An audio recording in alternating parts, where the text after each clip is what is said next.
story, hindi na natin masyadong anuhin. Alam ko naman, alam niyo yung story nito. And then, who did something?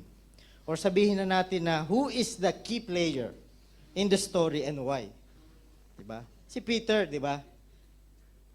Peter is the key player in the story because he is only one with such faith, diba? And the faith that made him walk on water. So, now let us compare this story to our Christian life. Okay? Ito yung gagawin natin ngayon. Yung istorya na ito, familiar sa atin, and then i-compare natin yung buhay natin ngayon. Buhay Kristiyano. Okay? And then, what does the boat represent in the story? Nung binabasa ko to, ito yung napansin ko eh. Yung boat, for me, this is the predictable Christian life. Sabihin na natin ganyan. Ano ba yung predictable Christian life ng isang tao? Yung normal Christian life, yung alam mo, syempre, na-save ka. Yun yung number one. Hindi mo pwedeng sabihin na hindi ako sure o hindi mo alam. Di ba? The normal Christian life where you know you are saved, you pray. Syempre, nagpe-pray ka, marunong ka na mag-pray. Ginagawa natin yan. You have your Bible reading time. Di ba? Meron tayong Bible reading time, quiet time. And syempre, you attend saan? To church. Ma-attend tayo ng Friday, Sunday, Tuesday. Di ba? Nagsasalita tayo ng maayos. We dress properly. Tsaka kung ano-ano pa. Di ba? Sinusunod natin yan. Yan yung predictable Christian life. Pag na-save ka, yan yung mga ginagawa natin. Okay? But getting out of the boat represent faith.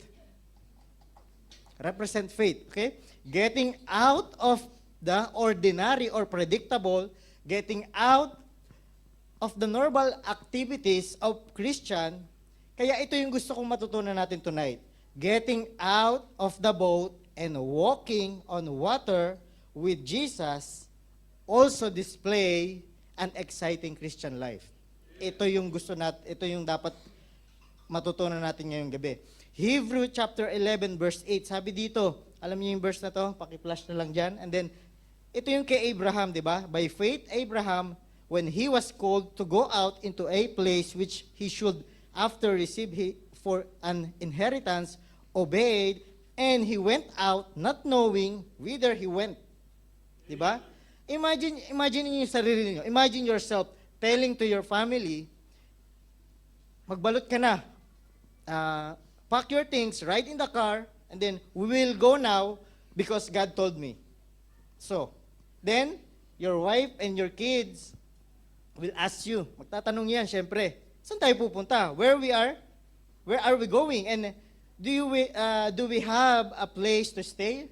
Ganun naman yung normal na reaction eh. And then, magkakaroon ba tayo ng trabaho dyan? May matitirahan ba tayo dyan? Ganito, mapagkakitaan ba tayo? Normally, people won't go to a place they do not know.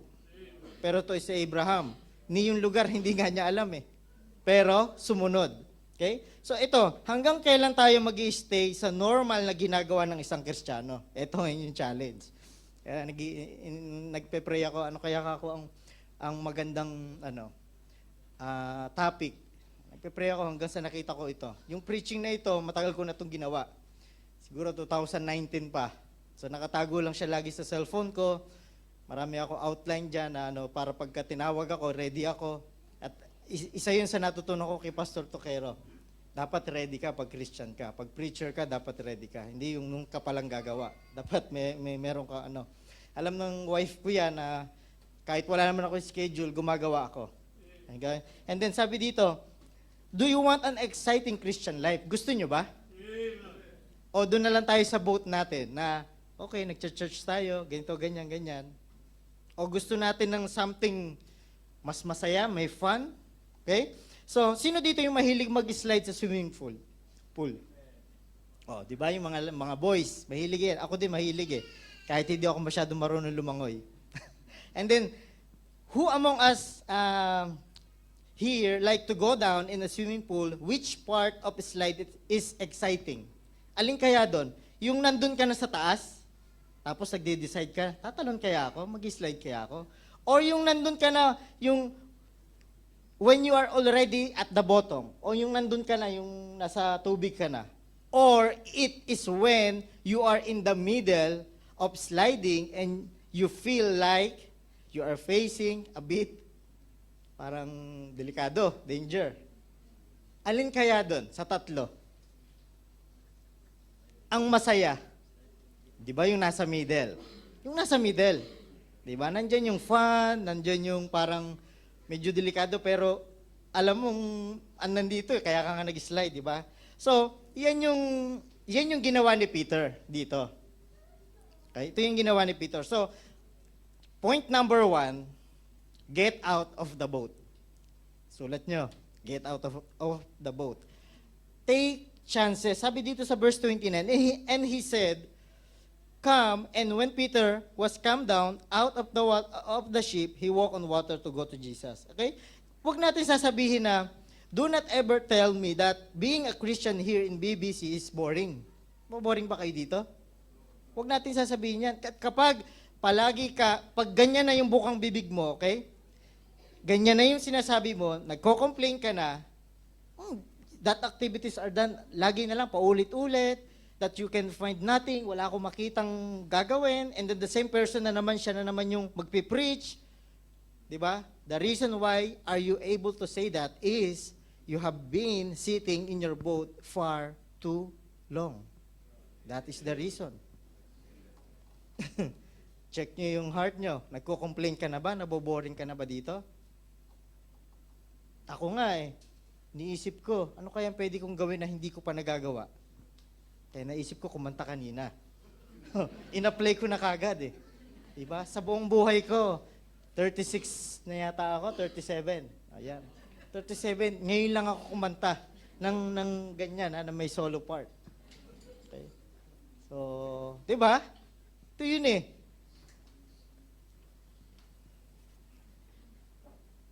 Pagka naboboring ka na, masyado ka nang matagal na nakaupo sa boat natin.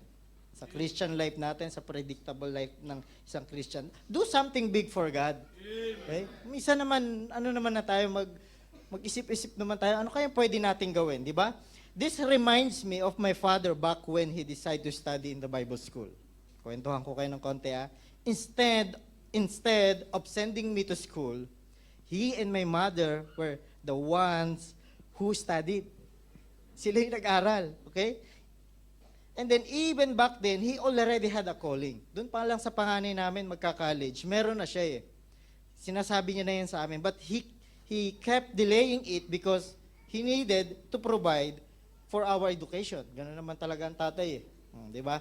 And then he and my mother would even argue at the time because my mom did not understand his calling yet. Siyempre, iba-iba naman. Minsan, pag nagsisimula, mababa pa yung pananampalataya natin. Nagsimula naman tayo lahat sa ganon. Minsan, di mo maintindihan yung bagay-bagay. Then, to make story short, they put their first child through school, then my sister got married. Okay? Pinag-aral siya, nakatapos, nakapagtrabaho ng konti, and then nag-asawa kagad. And then meron pang pangalawa. Second one, they put their second one through school, and then, ganun din, nag-asawa rin kagad. So, nakadalawa na. Dinedelay niya yung calling para dun sa dalawa. And then, pagdating sa akin, when it came to me, my father said, you're on your own now. Parang bahala ka na sa buhay mo, parang ganon. Diba? Parang ang sakit naman yata nun Diba? As for me, I am finally, mag-enroll na ako. Sabi niya, mag-enroll na. I am finally enrolling in La Loma Bible College. Sabi niya ganon. And then, hindi naman ako nagalit. Hindi naman ako nag-worried. Sabi ko, sige, kung mag-aaral kayo doon, kumbaga, yun yung gusto niya, yun yung makakapagpasaya sa kanya di ba? Kumbaga, kailangan na lang suportahan yan pagka ganyan. Kahit hindi pa ako masyadong matured na sa pagka-Christian, pero hindi ako nagalit. Yun lang yung masasabi ko. Hindi ako nagalit. Sabi ko sa kanila, sige lang, ang ending pa nga, nasama pa nga ako Kaming tatlo kasi pamilyado na yung dalawa kong kapatid. So kaming tatlo, magkakaklase. Magkakaklase kaming tatlo. Okay? And then, paikli na natin. Una, nag-aaway sila. But, at the end, nag-school pa rin sila. Ganun pa rin eh. But the end, both them went to Bible school together. Yung pa rin, ang ending, kahit na medyo nag-argue sila ng konti, pero yung pa rin ang ending. Today, I am so grateful for my father's decision. Lagi kong tinatanaw yan. Hindi ko nga ito masyadong ikinikwento sa iba, pero even though hindi ko siya maintindihan at first, but for the very first time, they step out of their boat and just surrender the situation to God. Yun yung ginawa nila eh. Bahala na. Sabi ng tatay ko, andyan ang Diyos eh, di ba? Kung i-delay ko pa to, lalong lalong hindi magiging maganda. Kasi yung dalawa hindi na nga naging maganda eh, di ba? But hindi naman masamang mag-asawa, pero hindi nyo inaasahan nila, kumbaga. But look at God's solution when a person walks in faith. It is just so simple. Minsan tayo isip ng isip eh, di ba? We tend to overthink when things look bad. But look at God's solution when the person walks in faith, and it is just so simple. I may not have been able to finish my studies, but God gave me a spouse who did it. Ayun yung maganda, 'di ba? Oh, 'di ba? Hindi naman ako nakapag-aral, pero nakapangasawa ako nakapag-aral. 'Di ba? Nakikita niyo yung solution ng God? 'Di ba? Huwag niyo akong gagayahin, ha. Pero hindi ko naman pwede sabihin na kasi inuna mo yung calling eh. Hindi. Walang ganon. Pag para sa Panginoon, lahat yan tama yan. Lahat ng tama yan. Tingin man natin hindi maganda, pero baybayin mo yung dulo, maganda pala. Okay? Ganyan yun. And then, ito ngayon yung maganda. It's really amazing. And among us sibling, I was the one who did not get a degree, but I am the one who has a business now. Aba? Ako pa ngayon yung may business ngayon ah. Tagal kong pinag-pray ito eh. Simula nung nasa Qatar ako. Lord, wala akong trabaho eh. Di naman ako mapili. Lahat nga, pinasok ko na eh. Diba? Pero may isa akong prayer sa Panginoon. Sabi ko, Lord, wala akong pag-asa makapagtrabaho sa magandang kumpanya o ganito, ganyan. Pero, sabi ko, bigyan niyo ako ng kahit hindi trabaho, bigyan niyo ako ng something na makakatulong ako sa pamilya ko. Yun yung prayer ko. Hindi ko alam, Lord, kung ano. Pero ito pala yun. Diba? Unang beses na nag-invest kami, nakabili kami ng lupa simula nung 2019. And then doon pala matatayo yung business namin. Diba? Lahat pala yung planchado na ng Lord. Basta, dire-diretso ka lang. Huwag kang absent sa church. Huwag kang diba? Magtiwala ka lang sa Panginoon. Yan, magiging maganda ang natin, kakalabasan natin. Okay? Meron pa akong sariling sasakyan ngayon. Yung mga kapatid ko, wala. Sila nakapag-aral. Ako hindi nakapag-aral. Meron sarili kami sasakyan. And then, syempre, meron din ako magandang asawa. Oo, di ba? Hindi mawawala yun. Kaya pag pinagtabi-tabi yan, yung akin yun ang nasa pataas. Ayun. Sorry. Tawag dito. Tawag dito, ano yun? Ano yun? Wag na. Baka ano pa eh. Wag na. Diba? Another thing, napakasipag niyan. Ang asawa ko, sobrang sipag niyan, suot mo pa'y damit, gusto na niyan laban. Oo, sobrang hilig niya maglaba. Okay? Sabi ko, maganda na, masipag pa, ganito, ganyan. Di bale, ngayon, mag-retire ka na, ako naman. Yan. Early retire, mag-retire siya ng bata. Ang sabi ko, ang gagawin mo na lang, magpapaganda ka na lang. Ganyan na lang ang gagawin. Gusto niya ba yung gano'n, yung misis dito? Asa yung mga tatay dyan? Kasi desire namin, hindi kami tumanda dito. Kailangan makauwi kami dahil yung tatay ko, pastor. Kailangan niya ako doon sa music o ganyan. Kaya sabi ko kay Tad, galingan mo. Dahil yung mga hindi ko nagawa noon, ikaw ang gagawa. Hindi, si Sir Alan dyan, nasira sa akin yan eh. Nag-recital kami, akala niya, binabasa ko talaga. Pero hindi niya alam, hindi ko ma-off ba yung tenga ko na ma-memorize yung mga tunog. Ang ending, isinali kagad ako sa orkestra, talagang butil-butil yung pawis ko dahil piyesa ng Midnight Cry yung sa Laloma. Talagang sinali kagad ako doon dahil akala nila magaling ako.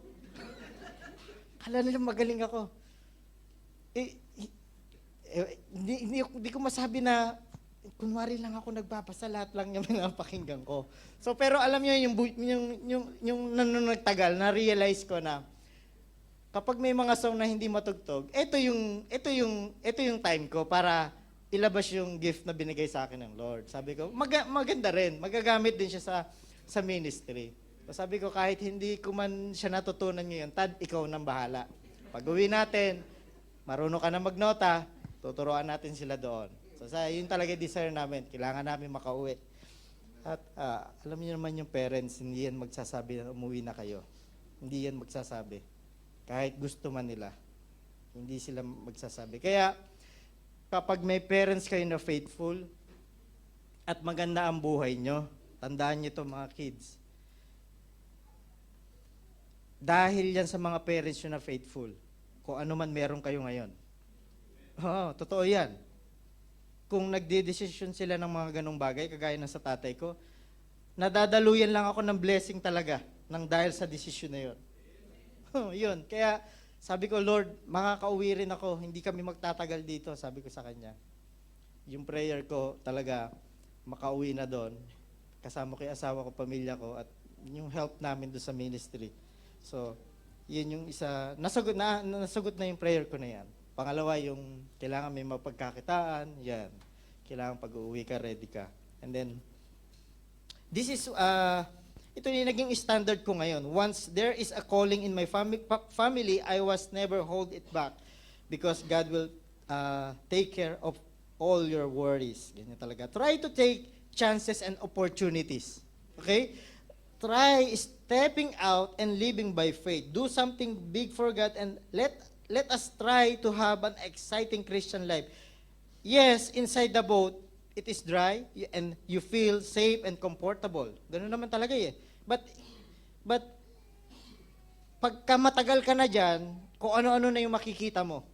And then, ang mangyayari, mamimiss mo yung mga chances na dapat masaya ka dun sa ministry na yun. Malalampasan mo. Okay?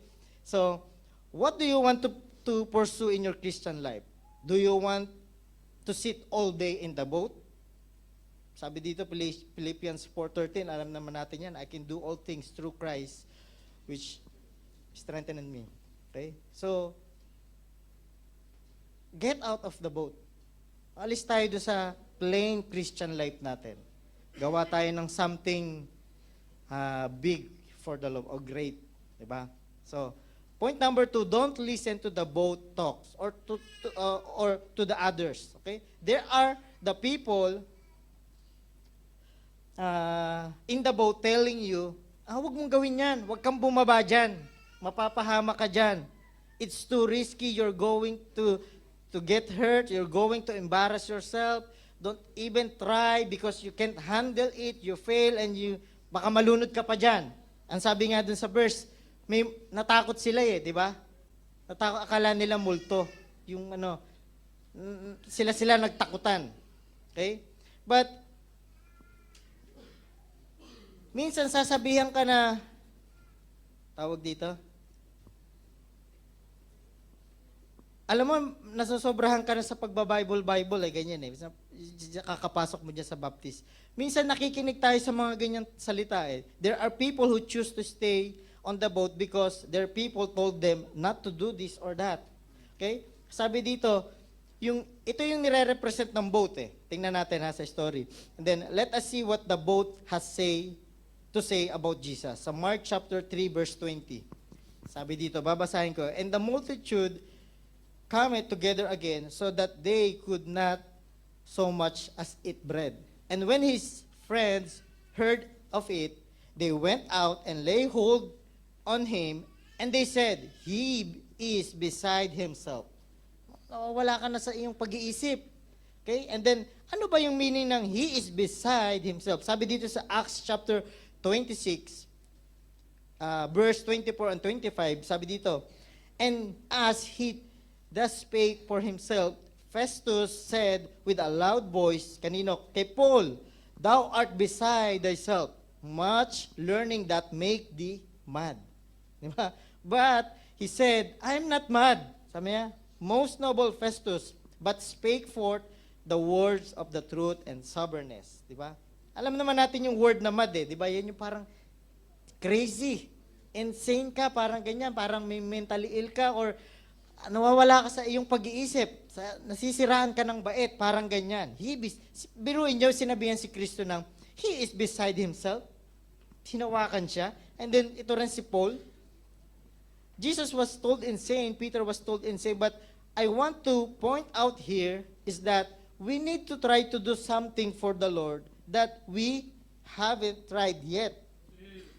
Something that's so strange for you that others may want to say that you have turned crazy for the Lord. Pagka ang tao, sinasabihan ka na ng ganon, dapat pala mas matuwa ka pa. Masyado ka obsessed dyan sa pagba-Bible study nyo. Masyado ka obsessed dyan sa ganyan-ganyan. Diba? Diba? Okay pala yung ganon. Meaning, meron kang ginagawa sa Panginoon kapag nakikitaan ka ng ibang tao na ganon. Ay, kami lang, hindi kami ini-invite ng mga friends namin, yung mga katrabaho ni Dana pag Friday. Sigurado yan, dahil alam nila na nandito kami sa church pag Friday. Hindi sila mag-i-invite na, nakilala na nila kami ng ganon. Ano yan? Obsessed yan, ganyan yan, ganito yan. Yeah. Nung ginagawa ko pa nga yung tractor yung ginamit sa DBBS, LBC box yun namin yun pagpadala sana sa Pilipinas sa mga ano yun. Pero sa sobrang obsessed ko, ginawa ko na kagad. Pagka-receive ko pa lang ng message, yung una ayoko, sabi ko, maaabala ako dito, sabi ko. Kasi gano'n naman unang reaction dami kong ginagawa, maaabala ako. Pero sabi ko, mali ito last ko na to dito Sabi ko, kailangan gawin na to kagad, ganyan, gawin ko na. Gusto mo yung kasya ka pa sinabi ko parang kay Shasha Kaya yun, nagkasya ka si Pastor.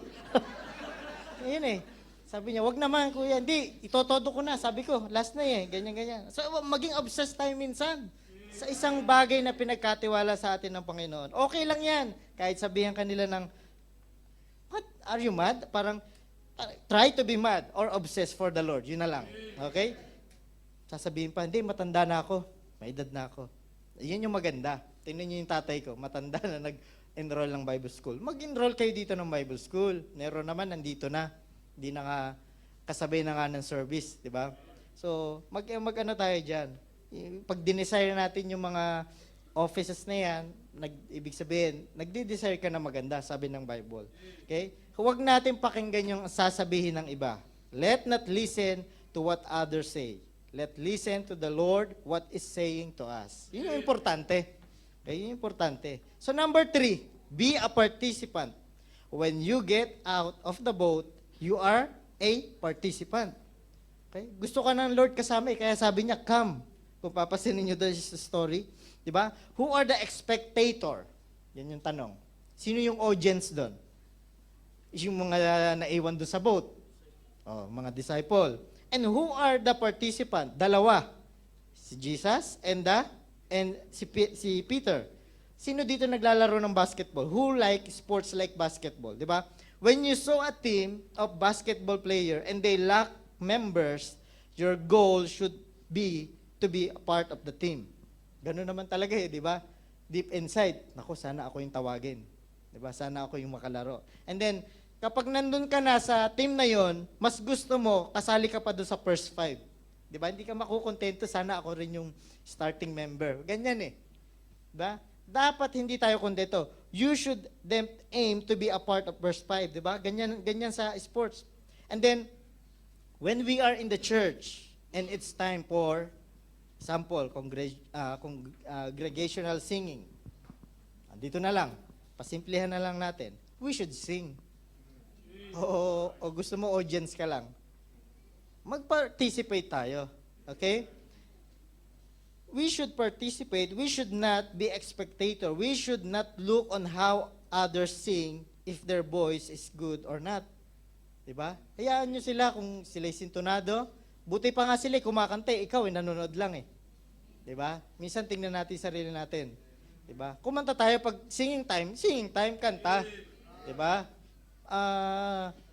Tawag dito, wala naman tayo sa The Voice wala tayo sa singing contest, 'di ba? Wala naman judge dito, walang ano. Okay? So, let's sing. Kapag ka merong activity sa church, sumali tayo. Alam soul winning activity. Get involved. Okay? You can even start out as a silent partner.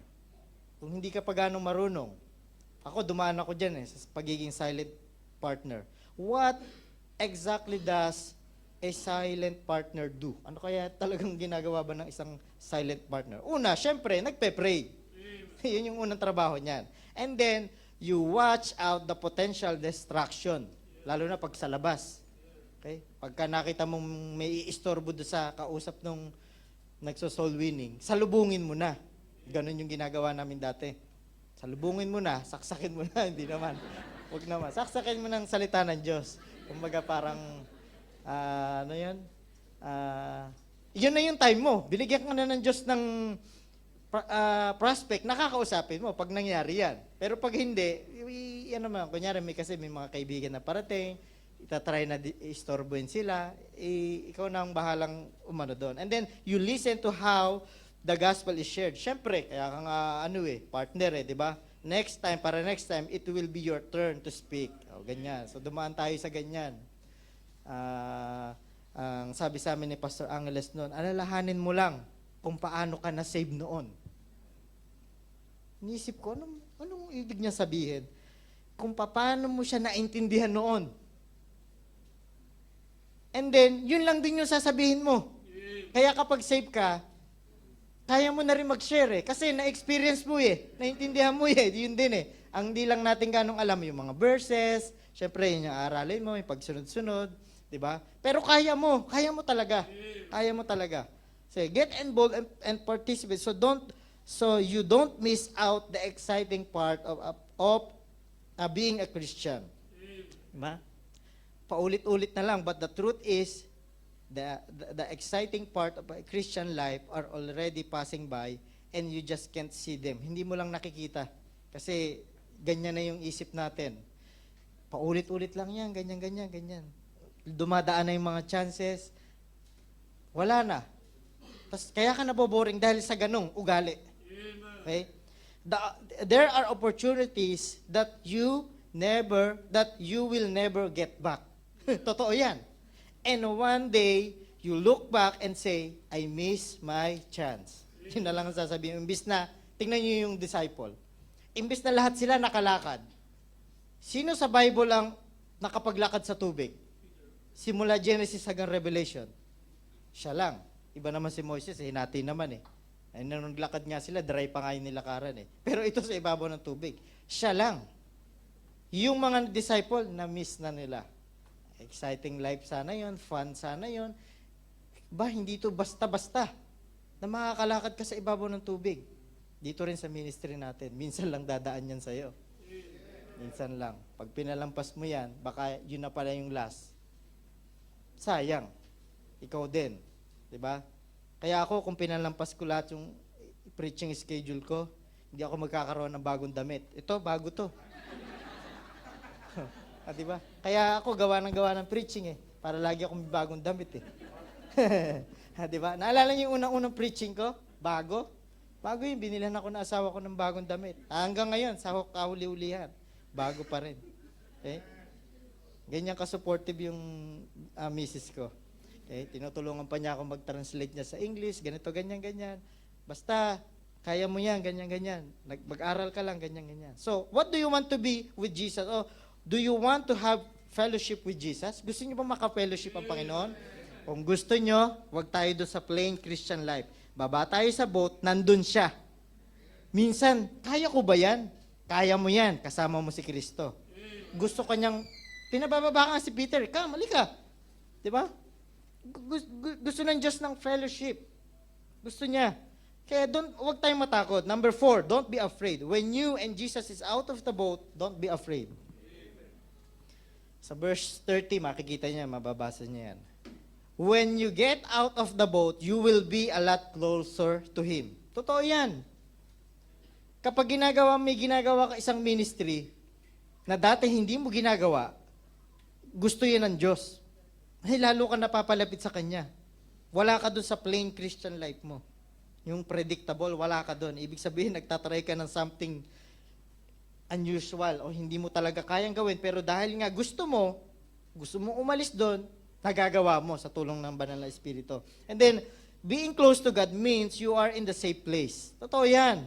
Totoo yan lagi. Kaya yung decision ng tatay ko, naging maayos. Di ba? Even if the situation feels risky, unusual, or dangerous to you, minsan kahit ganon. Sometimes when you try something you've never done before, you made mistake. Totoo yan. Totoo yan. You fail and you even end up getting hurt. Nung bata ako, marami akong tinry na something na nakasakit sa akin. Mahilig kasi ako sa magbike nung dati.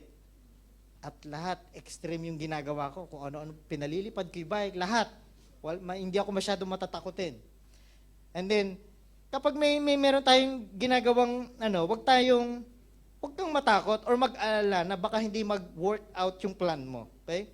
Lalong-lalo na kung para naman sa Panginoon yung gagawin mo. Okay? Okay lang yan. Do not fear or stress over whether your plans will succeed, especially when you're doing it for the Lord. Meron akong mga bagay na sinubukan of things in life just didn't work out. Hulaan nyo kung ano. Ito yung time na iniiwasan ko yung asawa ko. Iniiwasan ko yung asawa ko dahil nahihiya ako sa kanya. Hindi talaga nag-workout yun. Ayun ang ending, naging asawa ko pa rin siya. Ayan, di ba? Isa yan sa mga sinubukan ko noon. And kung hindi nyo alam yung love story namin, mas magigi pa na wag nyo nang alamin. Okay? Di ba, nag-try din ako sa orchestra. Tinatry ko. Sabi ni Pastor Toquero, nagka-piano ka? Ganyan yan, Ang tawag nga sa akin nung dati, Brother Ray. Sabi ko, yan pa naman yung pinaka-ayokong pangalan, Ray. Sorry, Miss Brother Ray Aguirre. Pero, ayoko talaga yung Ray na pangalan. Sabi niya, hindi kita tatawagin Sugar, Brother Sugar. Ganyan si Pastor Toquero, straight yan. Pero, sisindakin ka, pero deep inside, natatawa yun. Ganyan yung ugali niyan. Di kita tatawagin Brother Sugar. Brother Ray ang tatawagin siya. Okay, Pastor, sabi ko. Una kami nagkita. Tatawag siya. Brother Ray! Brother Ray! Hindi ako lumilingon. Siyempre, di naman yung di ko naman rin, pangalan ko ba yun? Parang, ang ending, Brother Sugar, yung pa rin, tinawag pa rin niya. So, yun yung kwento namin ni Pastor Toquero. Hindi siya nakatagal, tinawag pa rin niya akong Brother Sugar. And then, pangalawa, marunong ka mag-piano, di ba? Sige, piano ka. Ganyan. Sige, tomorrow, bibigyan kita ng piano.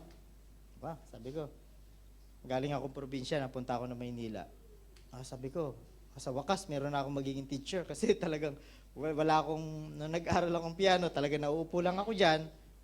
As in, pinipindot ko lang yan. Nung bata ako, grade 4 ako, yung ate ko nga ang pinag-aral sa Yamaha, ganyan, music school. Basta pag uwi ko ng hapon, magpipindot lang ako, hindi ko alam, natututo na ako, ganyan. Walang internet, walang kahit anong tutorial, wala. Nung araw, dati. Tape pa nga yung mga music dati. And then, nung napunta ako, ito na yung chance ko, may mag-aaral na ako, ganyan. Ang binigay sa akin ni Pastor Toquero, yung pianito. Alam mo ba yon? Yung hinihipan, yung parang laruan na piano na maliit. Kaya sabihin natin kalaban. Sabi nga, huwag naman kalaban. Pero, yun yung talagang binigay niya sa akin. Talagang sinusubukan ako ni Pastor Toquero, Pinagpiano pa niya ako sa harap niya, and then bibigyan niya lang ako na akong laruan sa isip-isip ko, tapos hihipan pa. Ayoko pa naman ng wind instrument. Sabi ko, ganyan. Medyo pasaway ako. Hindi ko ginamit. Medyo pasaway talaga ako, hindi ko ginamit. Pangalawa, ayaw pa talaga niyan. Sige, bigyan kita ng violin. Bigyan, violin. Ayoko niyan, parang naipit na pinto. Sabi ko, ganyan, ayoko. Ayoko niyan. Nagpa-practice sila, hindi ako pumupunta. Ayoko. Pasaway nga ako Sabi ko, ang nasa isip ko lang, piano, ganyan. Parang si Job. Ayaw tawag dito. Sige, bibigyan kita ng cello. Ay, ito yung talagang target ko noon pa. Gusto ko ng cello. Alam niyo naman, ginawa ko naman talaga yung best ko. Pero hindi pa rin talaga ako natuto magbasa. Nagbasa ako ang problema ko kasi pag nag-practice ako, Babasahin ko ng konti, mamememorize ko na kagad nung unang basa ko pa lang. Dahil nare-record na siya sa isip ko, sa yung tunog. Kasi nagsimula ako ng ganun eh. Nagko-chords na ako sa piano nang hindi ko alam na yun yung chords. Na hindi ko alam yun yung name. Na hindi ko kung alam. Basta alam ko siyang tugtugin, pero hindi ko alam lahat ng pinipindot ko. Imagine din niyo yun. Kaya pagka nagbasa ako ng A, B, Do, Re, Mi, Fa, So, ganyan-ganyan, naka-record na yan. Babasahin ko ulit. Lalo nang, pag inulit mo pa ulit, lalo nang nakabisado. So, hirap na hirap ako. Sir Alan dyan, patawarin mo, pero ginawa ko yung best ko talaga dyan sa cello. Nag-recital, huwag nyo naman ipakita yan. So, ayan. Di ba? Sabi ko yung polo, tsaka yung black. Naalala ko, parang suot ko yan dati Nung nag-recital dito. Sabi ko. Pero, yun nga, nag-try ako na hindi nag-work. Pero okay lang. Bawi naman sa kitad naman ngayon. Salamat pa Sir Alan dyan sa pagtuturo nyo. Di ba? Sabi dito sa verse, Micah chapter 3, verse 8. Favorite verse ko to Kapag meron akong gagawing something unusual, ito yung verse ko. But truly, I am full of power by the Spirit of the Lord. Lagi ko itong inaalala pag meron akong gagawin para sa Panginoon na hindi ko kaya. Ito yon. Whenever the Lord asks you to do something, remember that the one who gave the command is with you. Yan. Diba? Si Daniel chapter 3 verse 17 to 28. Alam natin yung istorya. But if not, be it known unto thee, O king, that we will not serve thy gods, nor worship the golden image which thou hast set up. Diba? Kahit iligtas ako o hindi ako magbabow down dyan. You know what? God will never, ever abandon this kind of person kapag ganyan. Meron tayong, hindi tayo natatakot na gawin yung isang bagay. Kaya sabi dito sa verse 14, and immediately Jesus stretched forth his hand and caught him, and he said unto him, O thou little faith, wherefore didst thou doubt? And when they were come into the ship, the wind ceased. Every single time you fail, tandaan nyo ito, mga kapatid, God is right there. To pull you back up. Okay? Imagine niyo kapag meron kang gagawin para sa Panginoon na hindi mo pa talaga nagagawa, tandaan mo, nandyan palagi ang Panginoon. Nandyan siya, baback upan ka niya, He will bring you to a safe place. Kagaya ng ginawa dito kay Peter, di ba? And He will cause everything surrounding you to complete quiet down. Bonus pa, the wind ceased. Yung bagyo, niligtas na siya, hinatid pa siya sa boat muli, pati yung paligid kumalma. Minsan nagpapanik tayo sa isang ministry na hindi bago pa sa atin. Pero tingnan nyo na lang tong verse na to. Alalahanin na lang natin to. Noon, natatakot nga akong kasi hindi ako magaling mag-Ingles. Sinabi ko kay pastor, sabi ko, Pastor, di ko yata kaya ganyan-ganyan. Pero nung time na hindi ako pwedeng umayaw. Alam mo yun, yung pastor na nagsabi ganun Alam naman natin yun, kapag pastor na nagsabi, dapat sundin mo ganun Nilalabanan ko. And then, isang araw talaga, nung talagang ayoko na, sabi ko, hindi. Binaliktad ko. Nilabanan ko, sabi ko, ewan ko pag nireview ni pastor yung message. Ang minessage ko kay pastor Jan, imbis na umayaw ko, itinipe ko talaga, Pastor Jan, kailan niyo po ako bibigyan ng preaching schedule? Grabe talaga yung ko talaga nan. Kahit i-review mo yan, Pastor Jan, meron yan. Kasi nga naituro ko na ito dati, kaya parang alam ko siya. Parang i-apply mo yan kasi, di ba, para saan pa, ba't umaten tayo? Ba't ka nag-aaral ng sarili kung wala namang application?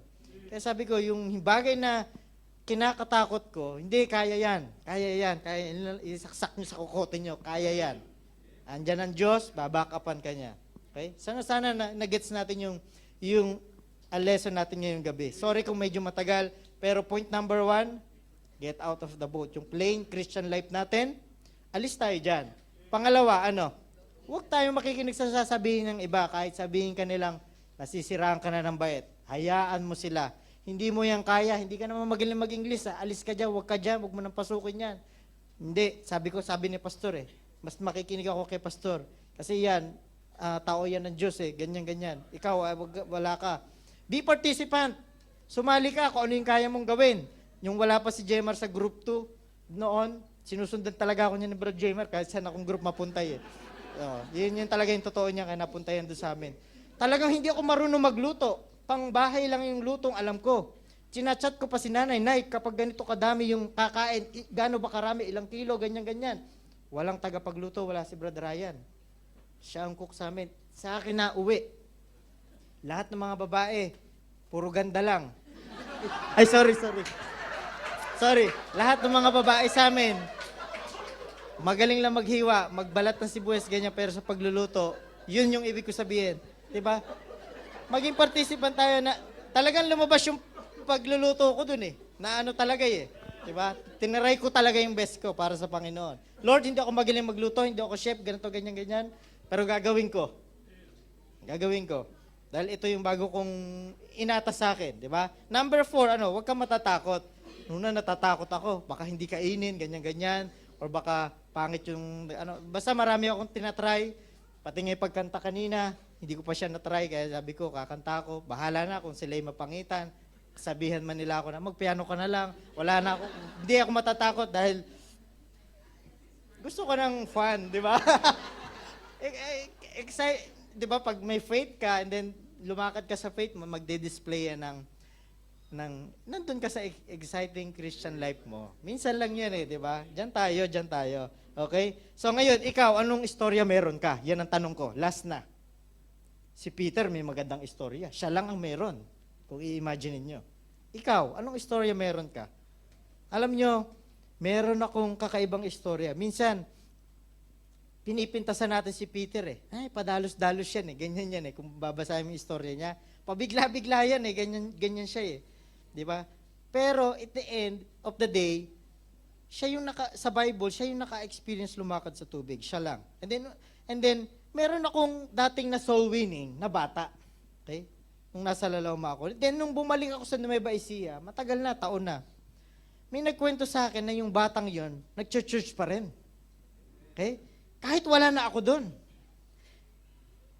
Minsan nga tayo, pag sinusundo pa, ayaw mo pa mag-church. Ito, bata nga lang, walang sumusundo. Pero nandun pa rin, ha? Kahit walang sumusundo sa kanya, umaatan pa rin siya. At kapag tinanong mo siya, okay, sino ang nakapag-share sa'yo ng gospel? Ang sagot niya, si Kuya Sugar.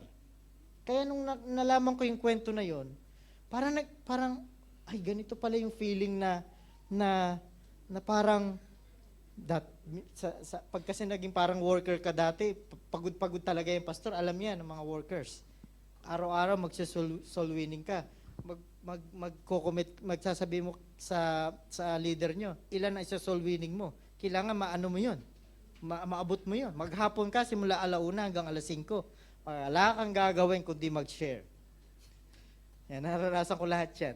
And then, pagdating dito, medyo nahirapan ako. Dahil nga, madalas English, ganyan-ganyan. Pero, every time na meron akong maka-car lift, hindi ko yan talaga pinalalampas. Minsan, ini-invite ko yan, kung sino yung makausap ko, sinasharean ko yan, alam yan ng Panginoon. Ang goal ko nga nun, hindi pwedeng 0. Sa isang taon, nakakahiya yun. Lalo na nung gumagawa kami ng board dyan,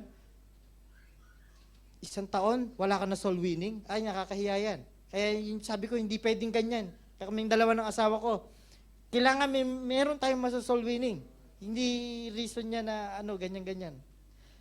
And then, yun nga, na naging happy ako. Sabi ko, kay Dana, ito yung pinakamasarap sa feeling ng isang Kristiyano. Yung alam mong may na-soul winning ka, tapos dire-diretso siya. Yung kahit wala ka na, nandun pa rin siya. Hindi matatawaran yung saya niyan. Kayo, may ganun na ba kayo? Si Dana, meron na. Andyan si Ate Diana. Imagine niyo, kakakulit niyan. Dati, ayaw ng ayaw yan. Isa yan sa umaayaw. Pero ngayon, aalis kami, nandito sila. Sila na lang magpapaalala. Sila Ate Diana at saka yung mga bata. Okay? So, sabi ko, dear, nakahabol ka pa. Di ba? At least meron kang na-sharean, meron kang ganito, na ibalik sa Panginoon, sa paanan ng Panginoon. Hindi, Diba? Number one, get out of the boat. Take chances, diba? Don't listen to the others. Kahit sinasabihan ka ng hindi maganda, be participant. Kapag key player ka na, galingan mo na. Itodo mo na. I-go mo na na maging key player ka. Then, huwag kang matatakot when you closer to Him, hindi ka niya pababayaan. Okay? So, gawa tayo ng istorya natin dito sa BBC. Okay? Kahit ano pa yan. So, tayo manalangin. Lord, salamat po sa gabing ito. Maraming salamat sa simpleng pag-aaral namin ng iyong salita.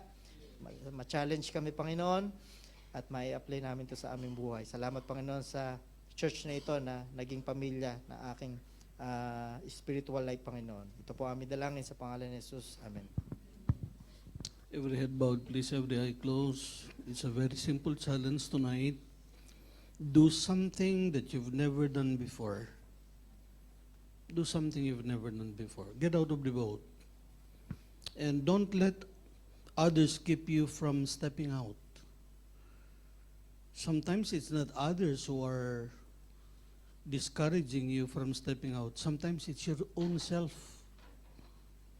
Many times it's not people outside who are saying you can do it. Many times it's you who are saying you can do it. But don't listen to yourself. Don't listen to Satan. You can do it. And another thing that we've learned is don't miss the opportunity of doing something great. Itong sinasabing stepping out of the boat, halimbawa, if you are one of our men or one of our ladies, go to the Bible study. Have you tried doing Bible study before? Have you experienced teaching a Bible study group? Why don't you do it? That is stepping out of the boat. And do it consistently. And don't think that you can do it. Don't listen to the notion that you're going to do it. You can. And don't miss the opportunity. Someday you will be going back to the Philippines or in Africa, and you will remember so many people are doing this, doing that. You heard it in church, but you have never done it. So don't miss the opportunity to do something great for the Lord. And do not be afraid to fail in attempting to do great things for the Lord. Because the formula of success is what?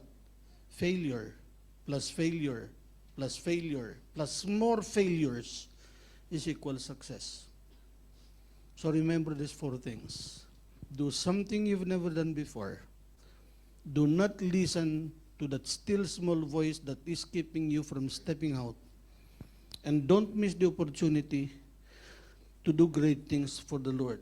And do not be afraid to fail in attempting to do great things for the Lord. Because even if you fail, the Lord will always be there to lift you up and help you accomplish what He wants you to accomplish. Well, every head are bowed and eyes are closed, no one is looking. Who among you will say tonight, Pastor, God spoke to my heart through that message. Pray for me. Will you raise your hand? God bless you. That's wonderful. You can put your hands down. You can put your hands down. Lord, we thank you for what you have taught us, Lord, tonight. Father, I pray that you will help us to think about the message we heard. And this message is challenging us to get out of an average Christian life. Get out of mediocrity and do great things for you. Because we can do great things through your power and through your grace. And thank you for that wonderful message you gave us. In Jesus' name we pray. Amen. Were you blessed?